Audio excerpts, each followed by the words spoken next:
اعوذ باللہ من الشیطان الرجیم بسم اللہ الرحمن الرحیم۔ آیت اللہ دستگیر شیرازی اس واقعے کو نقل کرتے ہیں۔ واقعہ کیا ہے؟ واقعہ یہ کہ ایک شخص نے مسلمان شخص نے خواب میں دیکھا کہ رسول خدا اس کے خواب میں آئے ہیں اور کہہ رہے ہیں کہ جاؤ تم اپنے مجوسی پڑوسی سے کہو کہ کل جو بچی نے اس کے حق میں دعا کی تھی وہ دعا قبول ہو گئی ہے، یعنی رسول خدا اس کی شفاعت کو آئیں گے۔ اب جب یہ شخص جو ہے یہ خواب سے جاگتا ہے تو یہ کہتا ہے کہ میں ناصبی شخص ہے جو خدا کو مانتا ہی نہیں ہے، میں اسے جا کے کیا کہوں کہ رسول خدا آئے تھے میرے خواب میں اور کہہ رہے تھے بچی نے جو دعا کی ہے، تو یہ خواب کو نظر انداز کرتے ہیں۔ اب یہ 3 دن لگاتار یہ خواب دیکھتے ہیں۔ چوتھے دن تو اب رسول خدا پھر سے کہتے ہیں کہ جاؤ اس شخص سے کہو کہ جو بچی نے اس کے حق میں دعا کی تھی وہ قبول ہو گئی ہے، میں رسول خدا اس کی شفاعت کو آؤں گا۔ اب جب یہ جاتے ہیں نا تو کہتے ہیں کہ ایسے ایسے ہمارے ایک نبی ہیں جن کا نام رسول خدا ہے، اور میں نے خواب میں دیکھا کہ وہ کہہ رہے ہیں کہ ایک بچی نے دعا کی تھی آپ کے حق میں وہ قبول ہو گئی۔ اب یہ ناصبی شخص کہتا ہے کہ مجھے کلمہ پڑھاؤ،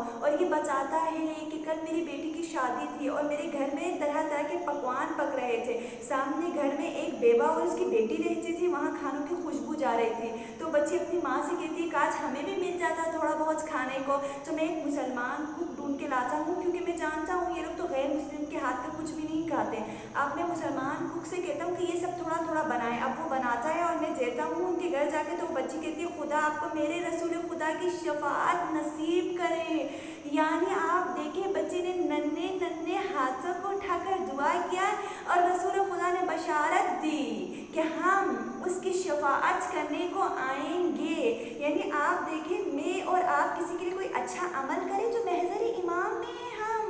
ہماری نیکیاں کاؤنٹ ہو رہی ہے، اللہ ہمیں اس کا اجر دے گا، لیکن ہم جو ہے وہ کیا ہے اپنی ذات کے لیے سوچتے ہیں، دوسروں کے ذات کے لیے نہیں